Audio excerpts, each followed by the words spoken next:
It was a cold afternoon in Graville, a small city where everyone knew each other. The mix of old buildings and new high-rises gave it a unique charm, but there was always an underlying tension. Dana Carter, a poised woman in her early 30s, stepped out of her favorite cafe for a quick break.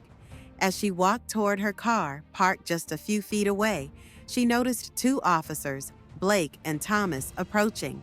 Without warning, they blocked her path. "Ma'am, we need to ask you a few questions," Officer Blake said, his eyes cold. Dana, taken off guard but trying to stay composed, responded, "Is something wrong?" Blake exchanged a glance with Thomas, who stepped forward. "We've had reports of suspicious activity here. We need to search you," he said, his voice firm. Dana's confusion deepened. "Suspicious activity? I just left the cafe. Why do you want to search me?" Blake crossed his arms, eyes narrowing. "Are you refusing a search?" Dana's instincts flared. She wasn't resisting, but something didn't feel right. "I'm not refusing, but do you have a reason to suspect me of anything?" Before she could say more, Thomas stepped closer and started reaching for handcuffs. "Turn around. We need to search you." "Wait, I've done nothing wrong," Dana protested, but Blake's expression hardened.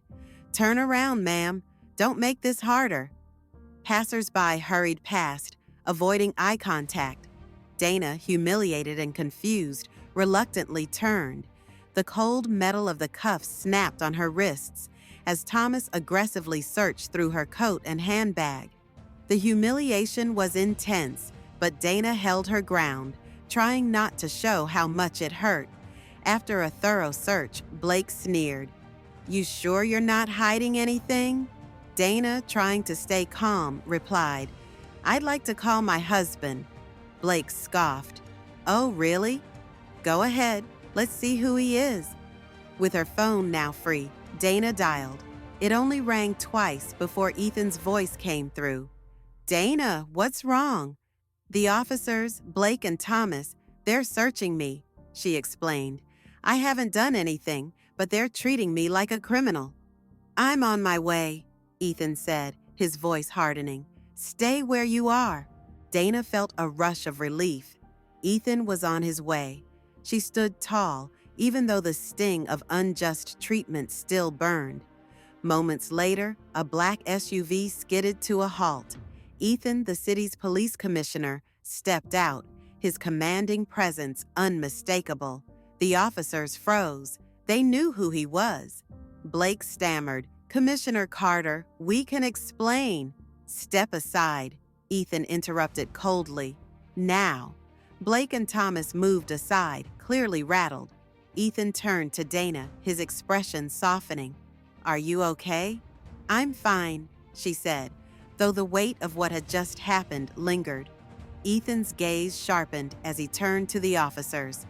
"Explain yourselves. We got reports of suspicious activity," Blake mumbled. "She matched the description." "Matched the description?" Ethan's voice dropped dangerously. "Did she resist you? Did she threaten you in any way?" No, sir," Thomas replied, barely audible. Ethan's eyes flashed with anger. "Then why did you feel the need to harass her?